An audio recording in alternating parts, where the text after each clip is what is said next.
and Saurabh Kamli's Institute of Dance in association with Go Green initiative by Mickey Mehta along with your host and host Shivani Singh. Let's welcome pop queen and the singing sensation with more than 2000 plus songs by Shali Samant.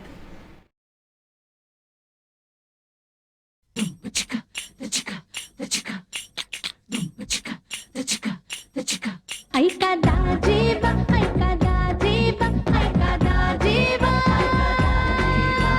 छलका छलका रे कलसी का पानी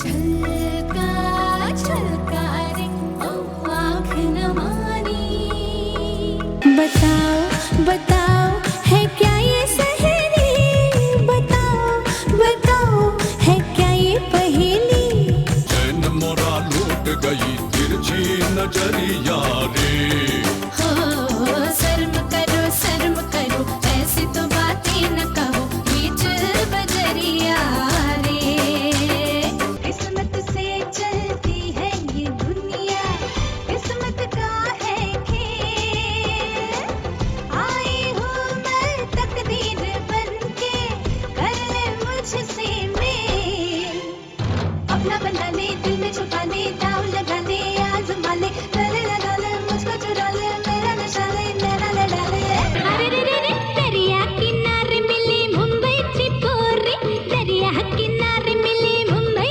चिपोरी पल्लू पकड़ लिया tiger Iger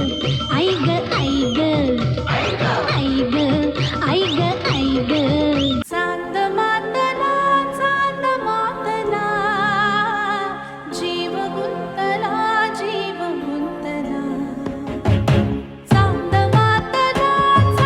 Matla जीव गुंतला हाँ ये श्वासात ही ऐकू ये मारवा The most silky voice of the Bollywood industry, DJ Aqeel से लेकर रहमान तक, right from लगान, साथिया, Raanjhanaa, from a very favorite Marathi track से लेके कई सारी फिल्म्स में इन्होंने अपनी खूबसूरत आवाज दी है. Please put your hands together. Vaishali सामंत चमचम करता है ये नशीला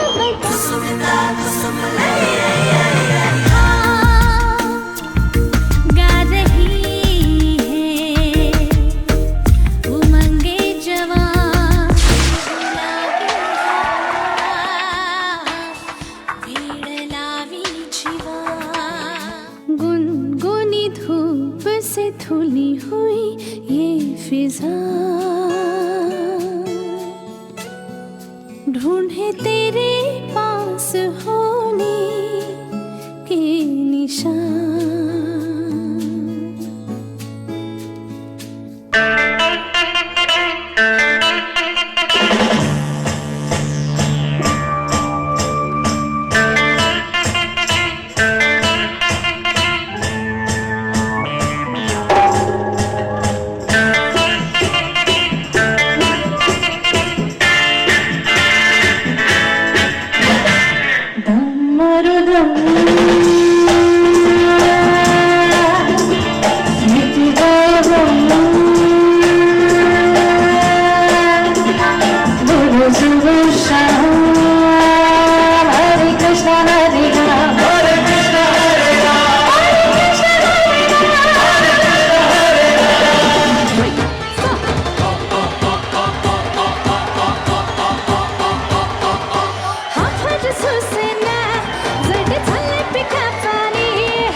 Hi, this is singer composer Vaishali Samant.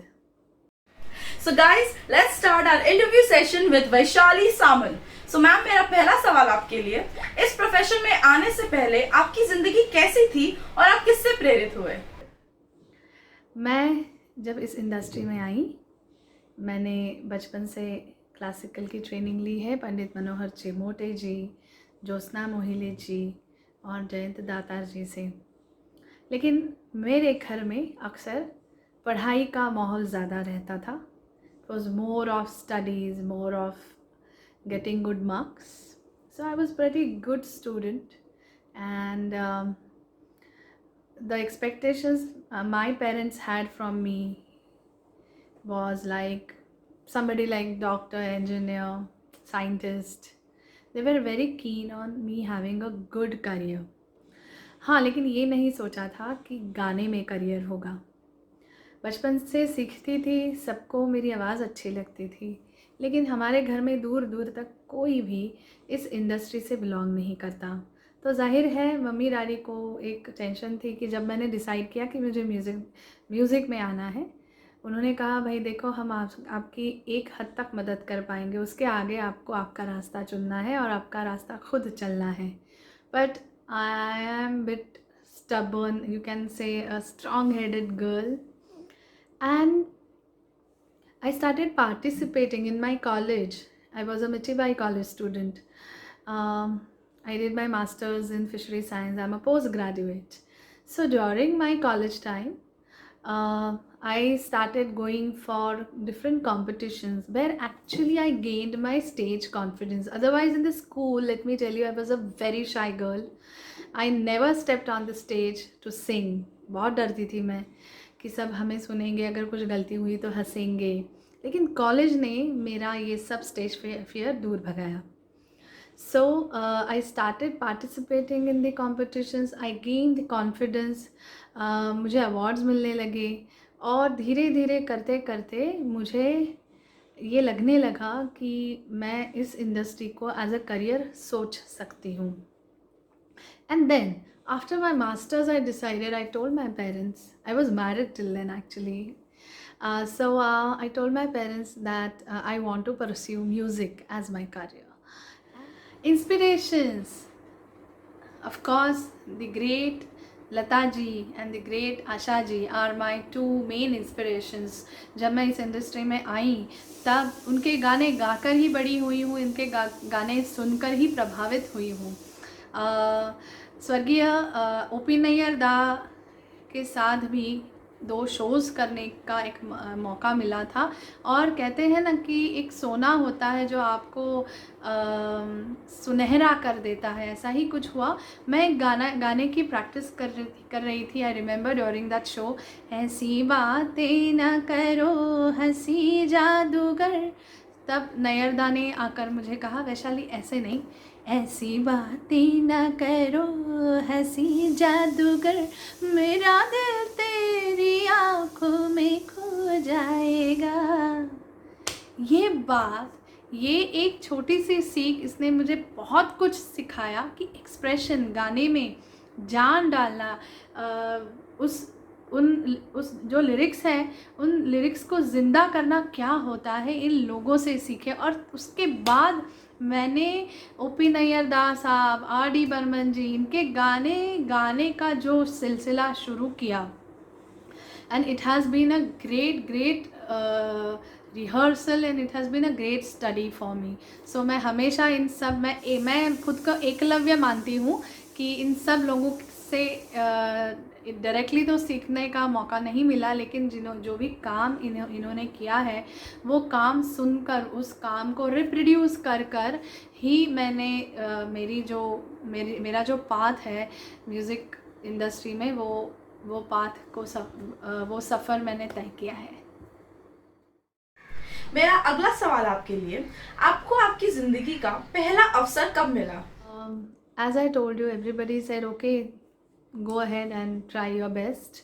But हम लोग आपकी एक हद के बाद कोई मदद नहीं कर सकते। I said absolutely fine, but by God's grace मुझे बहुत अच्छे लोग मिलते गए, कारवां चलता रहा। और माइक का जो एक एक्सपीरियंस होता है, उसके लिए रिकॉर्डिंग्स मिलना बहुत ज़रूरी होता है, बिकॉज़ जैसे मैंने कहा मेरा तो इस इंडस्ट्री में कोई नहीं था।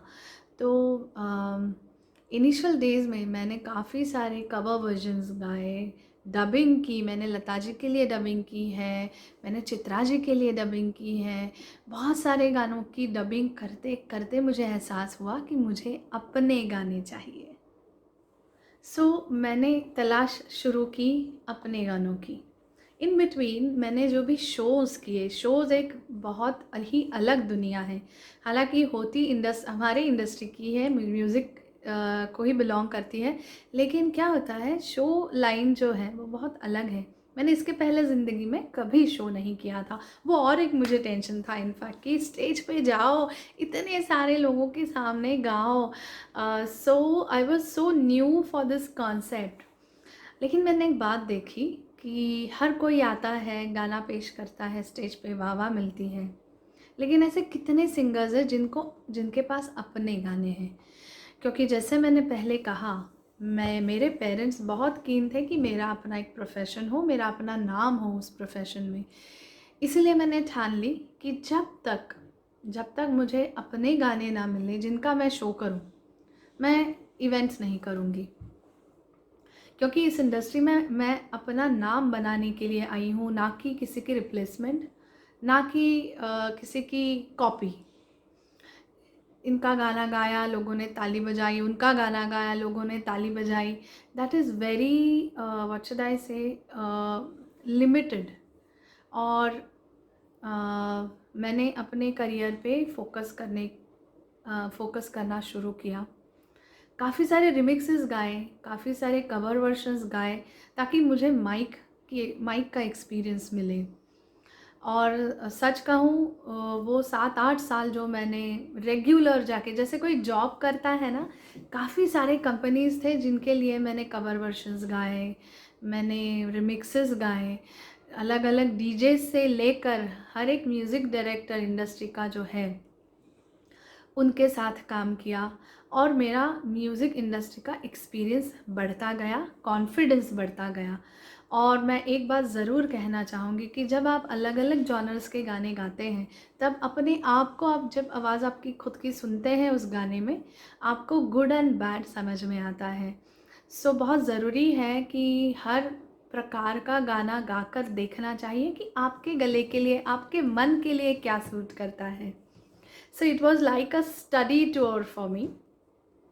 एंड इसी दौरान सागरिका म्यूज़िक कंपनी ने मुझे ऑफ़र की कि वो मुझे एज एन आर्टिस्ट साइन करना चाहते हैं। मेरा अगला सवाल आपके लिए, आपके लाइफ का ऐसा कौन सा टर्निंग पॉइंट या क्रूशियल स्टेज था जिसने आपको एक पहचान दी? और इसके बाद एल्बम्स और फिल्म म्यूज़िक दोनों ही गाड़ियों में सवार थी मैं। मुझे बहुत अच्छा लगता है जब एक नॉन फिल्मी गाना मेरे हाथ लगता है, क्योंकि it is like an it's a free canvas जिस पे आप जो चाहे रंग लगा सकते हैं, जो चाहे डिज़ाइन बना सकते हैं। तो बहुत अच्छे लिरिसिस्ट्स हैं, बहुत अच्छे म्यूज़िक डायरेक्टर्स हैं इंडस्ट्री में, जिनके साथ इसी बहाने काम करने का मौका मिला है। मुझे बहुत खुशनसीब समझती हूँ कि इतने प्यारे प्यारे लिरिक्स मेरे हिस्से रखे थे भगवान ने। और ये करते करते एक मौका ऐसा मिला जहाँ मैं खुद म्यूज़िक बनाऊँ। तो अपने ही एल्बम के लिए सबसे पहली बार मैंने म्यूज़िक डायरेक्शन किया। और जब म्यूज़िक डायरेक्टर्स के शूज़ पहन लिए, तब एहसास हुआ कि बाबा म्यूज़िक डायरेक्शन ये कितनी डिफ़िकल्ट चीज़ है। And I had more respect for all the music directors. 8 फिल्में की मैंने as a music director Marathi में। कुछ प्राइवेट एल्बम सॉन्ग्स किए हिंदी के अपने ही एल्बम्स के लिए, और मेरा as a music director experience बढ़ता गया। और मैं बहुत क्या कहूँ, बहुत फ़ख्र से ये बात कहना चाहूँगी कि इंडस्ट्री के जितने भी मेरे सीनियर्स हैं, आशा भोसले जी, उषा उत्तुप जी, सोनू निगम जी, शंकर महादेवन जी, सुरेश वाडकर जी, इन सभी के साथ, और साक्षात दी लता मंगेशकर जी, इनके साथ मैंने एज अ म्यूज़िक डायरेक्टर काम किया। और सच बताऊं तो मानो किसी इंस्टीट्यूट में हम अगर भर्ती हो जाते हैं, इतना एक्सपीरियंस इन लोगों के साथ काम करने के बाद मुझे मिल रहा है। तो बहुत मैं बहुत सारे एक्सपीरियंसेस आए मुझे during the music direction sessions. बहुत ही अच्छा इंस्टीट्यूशन रहा ये सब मेरे लिए, और मैं समझती हूँ कहीं ना कहीं एज अ सिंगर मैं और ग्रो हो गई हूँ। मेरा अगला सवाल आपके लिए, आपका सिंगर से म्यूजिक डायरेक्टर का सफर कैसा रहा? और आपने इतने बड़े बड़े म्यूजिक डायरेक्टर्स, कंपोजर्स के साथ काम किया, तो आपके लिए वो फीलिंग कैसी थी? और सागरिका म्यूज़िक ने 2000 में मुझे साइन किया एज एन आर्टिस्ट। वहाँ से मेरे म्यूज़िकल करियर का एक बहुत बड़ा इम्पॉर्टेंट टर्न कह सकती हूँ मैं रहा है ये साइनिंग, क्योंकि वहाँ से शुरू हुई मेरी अपने एल्बम की तैयारी। और 2003 में हमने आइका दाजीबा रिलीज़ किया, और आइका दाजीबा तो आप सब जानते हैं, it has become a major hit, platinum disc holder album रहा है। ये बहुत फ़ख्र होता है जब पीछे मुड़कर देखती हूँ हमारी सारी मेहनत 2000 से लेकर 2003 3 साल हम सब ने, मैं, मेरे म्यूज़िक डायरेक्टर अवधूत गुप्ते और सागरिका म्यूज़िक, तीनों ने बहुत मेहनत की इस एल्बम के लिए, और जिसका फल हम आज एंजॉय कर रहे हैं कह सकते हैं। क्योंकि एक आर्टिस्ट के लिए एक आइडेंटिटी होना, अपने खुद के गाने होना बहुत ज़रूरी होता है, और ये मौका मुझे सागरिका म्यूज़िक ने दिया। तो उसके बाद एक नाम हुआ, एक आइडेंटिटी मिली, लोगों का प्यार मिला। लोगों का प्यार, मेरे फैंस बन गए, और मैं ये कह सकती हूँ कि अपने आप को मैंने एक जगह, एक अपना मकाम बना लिया, और एक कॉन्फिडेंस आया मुझे कि जो सपना मैं देख रही थी वो सपना मेरा पूरा हुआ, कि खुद को बतौर एक आर्टिस्ट मुझे लोग मुझे आइडेंटिफाई करें, ये मेरा सपना था। तो वहाँ तक तो गाड़ी आ चुकी। अच्छा, उसके पहले मैं ये बताना चाहती हूँ कि काफ़ी म्यूज़िक डायरेक्टर्स, काफ़ी लिरिसिस्ट, बहुत अच्छे लिरिसिस्ट्स हैं जिनके गाने मैंने गाए हैं। तो आई स्टार्टेड रियलाइजिंग कि मेरा अपना एक गानों का कैटलॉग बन रहा है, और जो कि मैं चाहती थी। दूसरी बात, हिंदी, बॉलीवुड, और जो कि मैं महाराष्ट्र को बिलोंग करती हूँ, महाराष्ट्रियन म्यूज़िक फ्रेटर्निटी, तो ये दो चीज़ों में मैंने हमेशा ये बात जितनी जानी समझी कि एक तो मैं ऐसे फैमिली को बिलोंग करती हूँ कि जहाँ से कोई म्यूज़िक इंडस्ट्री में नहीं है, और जाके मेरे पेरेंट्स ऐसे नहीं थे कि भाई हमारे साथ आएँ और लोग म्यूज़िक डायरेक्टर्स को, कंपनीज़ को जाके मिले, भाई हमारी बच्ची की आवाज़ सुनो, ऐसा कुछ नहीं था। सो आई डिसाइडेड कि मैं अपने आप को एक जगह मजबूत बनाना चाहूँगी, और मैंने फोकस किया मराठी म्यूज़िक इंडस्ट्री पे। आइका दाजीबा ने एट द सेम टाइम मुझे एक इंटरनेशनल पहचान दी, अ मराठी पॉप सिंगर। तो मैं बहुत खुश थी कि मुझे एक आइडेंटिटी मिली है जिसको मुझे और आगे लेके जाना है। 2003 में जो एक बहुत बड़ा माइलस्टोन रहा मेरे करियर का, आइका दाजीबा रिलीज़ हुई। आइका दाजीबा के सभी गाने बहुत पसंद किए गए। आज भी लोग, जब मैं I do my events, I do my concerts, तभी सिर्फ आइका दाजीबा नहीं बल्कि काफ़ी लोग बाकी के भी गाने हैं, कुसुमिता है, साइला है, पिया लागे ना जिया एक बंदिश है, जो कि लोग चाहते हैं सुनना। तो ये मेरे लिए एक artist, for an artist it's an honour. उसके बाद फिर हमने और 3 एल्बम्स रिलीज़ किए। तो मैं ये कहना चाहूँगी कि I am an artist who is born out of non फिल्मी एल्बम। ये नहीं था कि कोई आए और कहे चलो भाई ये फ़िल्म ले लो, आपको बॉलीवुड में एंट्री दे रहे हैं, ऐसा नहीं हुआ। हाँ, लेकिन मराठी में मेरी जो फर्स्ट फिल्म रही, वो नंदू होनप जी ने मुझे गवाया फ़िल्म के लिए। वो भी एक बहुत शानदार एक्सपीरियंस था मेरे लिए, क्योंकि 75 पर अपनी आवाज़ सुनना ये एक कलाकार के लिए बहुत खुशी की बात होती है। और फिर ऐका दाजी बा और कुछ और गाने फ़िल्म के, ये मेरे लिए काफ़ी ट्रिगर रहा, क्योंकि उसके बाद रेगुलरली मैं फ़िल्म्स के गाने गाने लगी, एल्बम्स के गाने गाने लगी, वीडियोज़, एल्बम्स और events. Yes, I started doing my own concerts with the songs which I have sung. मेरे लिए ये काफ़ी इम्पॉर्टेंट चीज़ थी, काफ़ी बड़ा विनिंग पॉइंट था।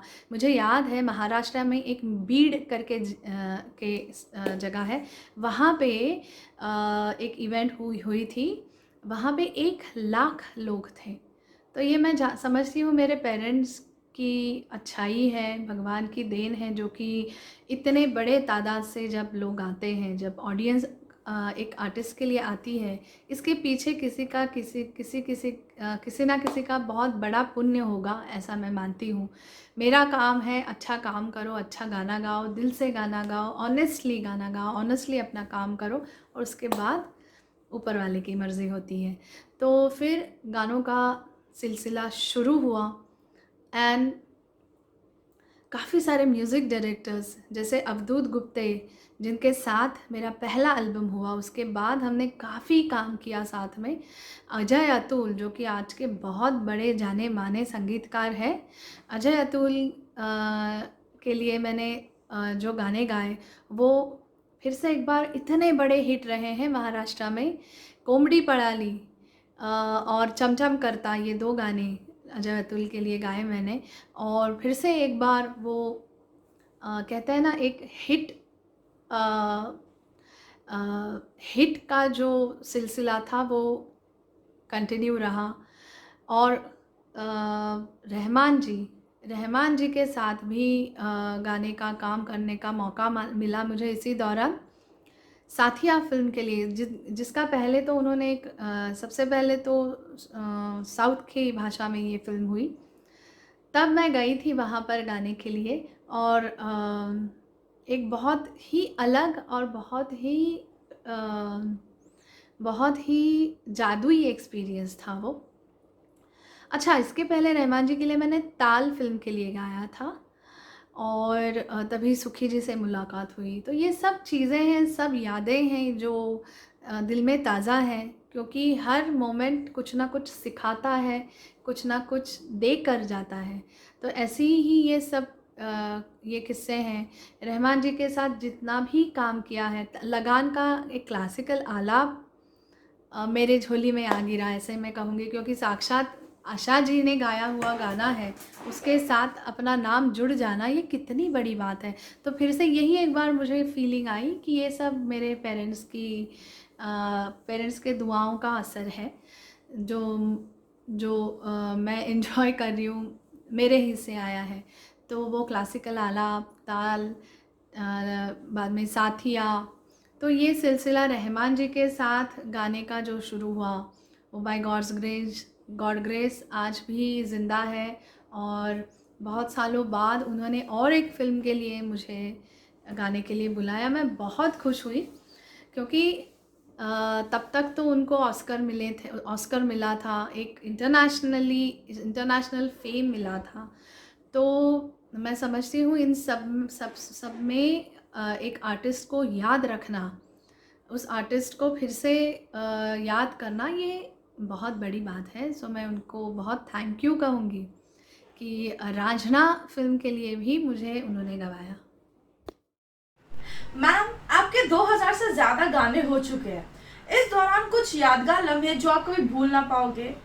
गाने का सिलसिला तो चलता ही रहता है, बहुत सारे गाने गाए मैंने, बहुत सारे कवर वर्शंस भी गाए, और समझो जैसे कोई जॉब पे जाता है, वैसे I started going to the studios to sing. I remember I used to travel by train to this dear studio in Mahalakshmi. So जैसे कोई जॉब पे जाता है ना, वैसे मैं एक पर्टिकुलर ट्रेन पकड़ती थी, और बिकॉज उस ट्रेन को थोड़ी भीड़ कम होती थी और करीबन 10-11 बजे तक मैं स्टूडियो पहुंच जाती थी। तो एक लेडी थी में सेम डिब्बे में, जिन्होंने मुझे ऑब्ज़र्व किया कि ये लड़की रोज़ इसी ट्रेन से ट्रैवल करती है। So she started asking me कि which office you go, what you do. So I told her I'm a singer and I go to the studio to sing.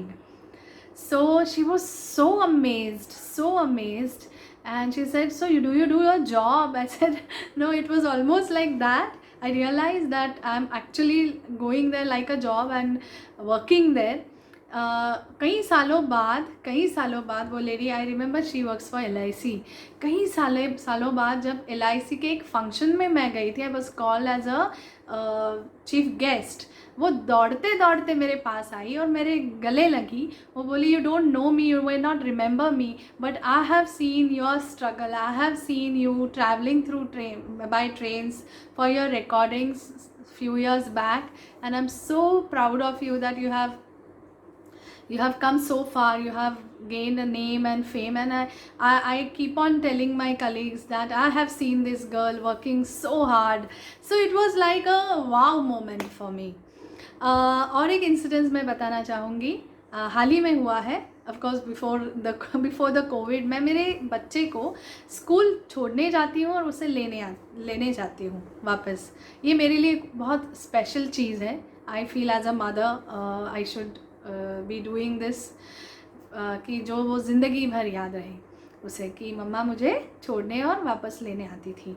तो स्कूल के दरवाजे तक हम जाते हैं और वहाँ से थोड़ी देर मैं वहाँ रुकती हूँ। मन नहीं करता है बच्चे को इसी तरह ड्रॉप करके ऐसे ही मुंह फेर के वापस आने का, तो मैं वहाँ अक्सर रुकती हूँ। आजू बाजू में कुछ भाजी वाले या ऐसे टिपिकल स्टॉल वाले होते हैं।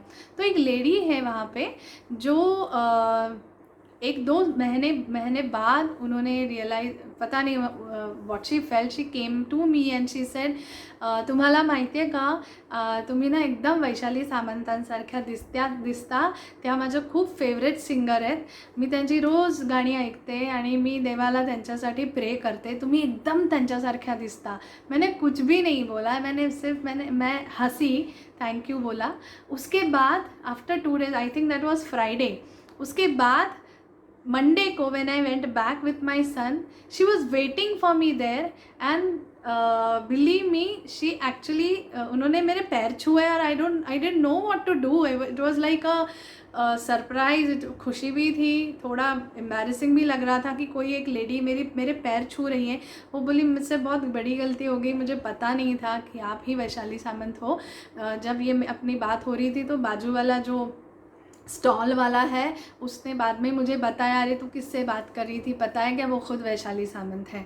सो ये बहुत प्यारी चीज़ें, बहुत प्यारे इंसिडेंसेस हुए हैं जो मेरे लिए बहुत मायने रखते हैं, बहुत दिल छू जाने वाले ये सब इंसिडेंसेस हैं। आपकी ज़िंदगी में फैमिली की क्या इम्पोर्टेंस है? फैमिली मेरे लिए उतनी ही इम्पॉर्टेंट है जितना कि मेरा singing. I am a complete family girl, and me, my family और जो मेरे cousins हैं, I have a big family, and I'm a girl who's been brought up in a joint family, so I know what is the importance of sharing. So मैं यही सिखाती रहती हूँ मेरे बच्चे को भी, कि sharing is something which is very important when you stay together in a family. So मेरे फैमिली ने हमेशा मुझे मेरे हर एक डिसीजन में सपोर्ट किया है और मेरा हौसला बढ़ाया है हमेशा। सो उसके लिए मैं उनका थैंक यू नहीं कहूँगी, बट आई एम ब्लेस्ड। और ये मैं मानती हूँ कि मैं पूरी कोशिश करती हूँ कि मैं जितना टाइम अपने काम में रहती हूँ उतना ही टाइम या उतना थिंकिंग, क्या होता है कभी कभी फिज़िकली आप आपके फैमिली के साथ नहीं रहते हो, लेकिन कनेक्ट रहना या मेंटली उनके साथ रहना उतना ही बल्कि बहुत ज़्यादा इम्पॉर्टेंट है। उनकी छोटी छोटी बातों में मतलब समझना और उनको वो सब प्रोवाइड करना जो वो चाहते हैं जो ज़रूरी है.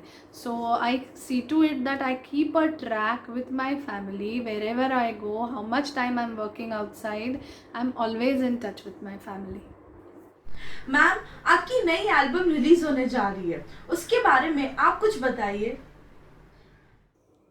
आपको बताते हुए मैं बहुत अपने आप को लकी समझ रही हूँ कि ड्यूरिंग दिस क्वारंटाइन पीरियड हमने एक एल्बम बनाई और ये एल्बम रिलीज़ हो रही है अभी बहुत जल्द. और इस एल्बम की थीम है retro. The album name is retro V. और इस एल्बम में हमने ये प्लान किया है कि इसमें भाषा का कोई बंधन नहीं होने वाला. तो सबसे पहली जो पहला ट्रैक हम रिलीज़ कर रहे हैं वो है मराठी ट्रैक. इट्स कॉल्ड सुवासिनी. सुवासिनी मतलब एक married girl who is full of attitude and full of that Khandani attire with wearing a lot of jewelry and very rich and very classy female. So सुवासिनी ये गाना बहुत ही जल्द रिलीज़ हो रहा है और इसका वीडियो भी हमने बनाया है during the quarantine. Yes. And the next track in my retro V is going to be no, I'm not going to tell you. It's something retro track, something retro. So keep a track with my retro V album. और मैं आशा करती हूँ कि मैंने अब तक मेरे fans को जितना भी जो भी सुनाया है उन्होंने सर आँखों पर रखा है, बहुत प्यार दिया है और उम्मीद करती हूँ कि रेट्रो वी को भी आपसे ऐसा ही रिस्पॉन्स मिले. हमारे व्यूअर्स को वैशाली मैम की तरफ से उनकी नई एल्बम की एक छोटी सी झलक.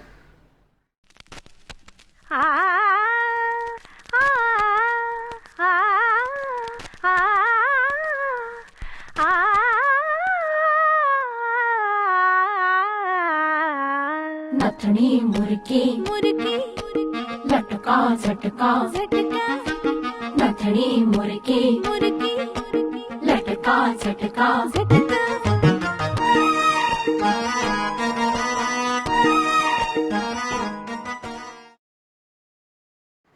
हमारे व्यूअर्स के लिए कुछ पॉपुलर नंबर्स.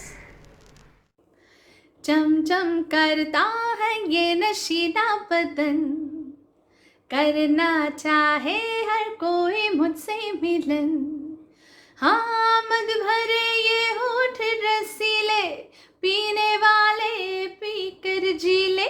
कहती है ये आंखें शराबी, कर ले अपनी रात गुलाबी. बेताबी है तन में है मीठी चुभन. हा भाज सोसना जड झालंय पिका पाणी, अंगात ज्वार भरलं तुझ्या फिरतेच पाज पाणी. चांद तू पुनवचा तू गरुपान गोजिरवाणी, जीव माझा चळतो या वत काळजाचं पाणी पाणी. आता कोंबडी ही पळाली, तंगडी ही धरून लंगडी घालायला लागली. कोंबडी ही पळाली, तंगडी ही धरून लंगडी घालायला लागली. मुझे प्यार नहीं तुझसे है बा, मुझे दिल विल न को तेरा देबा. मुझे प्यार नहीं तुझसे है बा, मुझे दिल विल न को तेरा देबा. ऐका दाजीबा ऐका दाजीबा ऐका दाजीबा ऐका दाजीबा ऐका दाजीबा ऐका दाजीबा ऐका Dajiba. So guys, let's start our rapid fire round. मेरा पहला सवाल आपके लिए, 3 songs that are always on your playlist. ऐसे कुछ गाने हैं जिनके साथ मैं जीती हूँ, जो मेरी ज़ुबान पे होते हैं. 2 लफ्ज़ों की है दिल की कहानी, या है मोहब्बत या है जवानी. पिया तू अब तो आजा, शोला सामन दहके आगे बुझा जा. तन की ज्वाला ठंडी हो जा, ऐसे गले लगा जा. आहा आहा आहा हा हा। मोनिका आप गाओगे। फेवरेट कंपोजर अवधूत गुप्ते या Ajay Atul? Avadhoot Gupte. If not singer, then you would be a music director or an actress. Maybe music director, but no actress. Favorite singer R.D. Burman or Kishore Kumar? Kishore Kumar ji. Ma'am, इस राउंड का ये आखिरी सवाल, फेवरेट म्यूजिक हिंदी म्यूजिक या Marathi music? Favorite music? Beat a Hindi beat, Marathi, as long as it's a melodious and a superb track, superb composition, superb lyrics. I love everything. और उम्मीद करती हूँ कि ऊपर वाला उतना मेहरबान रहें कि ये सिलसिला इसी तरह चलता रहे मेरे लिए, और बहुत सारे नए गाने, बहुत अच्छे अच्छे म्यूज़िक डायरेक्टर्स और लिरिसिस्ट के साथ काम करने का मौका मिले। Thank you. बहुत बहुत शुक्रिया मैम हमारे शो पे आने के लिए। Thank you so much for sharing your valuable time with us. It was an amazing session with you.